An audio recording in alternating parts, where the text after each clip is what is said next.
বোনের বাড়ি আজ দ্বিতীয় দিন, আর কোথায় কোথায় ঠাকুর দেখতে গিয়েছি না গিয়েছি সেগুলো তোমরা পুরোটাই দেখতে পাবে এই ভিডিওর মধ্যে। তো দেখো সকাল সকাল আমার মা খেতে বসে গেছে, কারণ মার ওষুধ খাওয়াটা এমনই যে ওষুধটা খাওয়ার 1 ঘন্টা আগে কিছু খেতে পারবে না, পরেও কিছু খেতে পারবে না। এদিকে বোন বসে আনাজ কাটছিল, আজকের বোনেদের নিরামিষ রান্না হবে। আর এদিকে আমার মেয়ে বোনের মেয়েকে পড়াচ্ছিল, আর আমি একটু মুড়ি খেয়ে নিলাম। তারপরে বোনের মেয়ের সাথে একটু খুনসুটি করছিলাম, ও তো রেগে যাচ্ছিল, ওকে বলছিলাম যে পড়াশুনো না করলে তোকে আমি হোস্টেলে দিয়ে দেবো, আর সে তো এটা শুনে কিছুতেই যেতে রাজি নয়। আর এদিকে দেখো আমার মেয়ে শুয়ে আছে, ওর শরীরটা খারাপ, ও গিয়েছিল মেশোর সাথে ঠাকুর দেখতে স্কুটিতে করে, আর ওর ঠান্ডা লেগে গিয়েছিল। আর এদিকে আমি আর আমার মা দুজনে বসে আছি, মা আর ঘুম থেকে উঠেছে, আমি বললাম চলো দুজনে মিলে একটু দই খাই।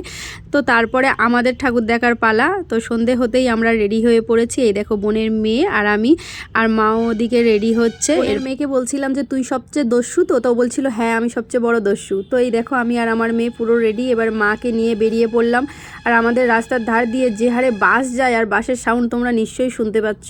তো যাই হোক, ভয়েস ওভার দিতে গেলে এরকম আমার হতেই থাকে। আমি প্রথমে গিয়েছিলাম বাপের বাড়ি, আর সেখান থেকে মাকে নিয়ে চলে গিয়েছিলাম বোনের বাড়ি। মা তো তেমন কোথাও যায় না, তো আমাদের সাথে গিয়ে মার ভালোও লাগছিল। তো আমরা ওখানে 2 দিন ছিলাম, আর সেটাই তোমাদেরকে তুলে ধরছি যে কি কি করেছি ওই 2 দিন বোনের বাড়িতে। জগদ্ধাত্রী পুজোটা এখানে খুব ধুমধাম করে হয়, আমার বোনের বাড়ির চরণ। তো এখানে চারিদিকেই দেখছি যে জগদ্ধাত্রী ঠাকুর উঠেছে। আর এই দেখো প্রসাদ দিয়েছে মায়ের, ছোলা, বাদাম আর চিড়ে ভাজা। তো যাই হোক, এটা আমরা খেলাম, আর তারপরে ফের আবার বেরিয়ে পড়লাম অন্য আরেকটা জায়গায় যাব বলে।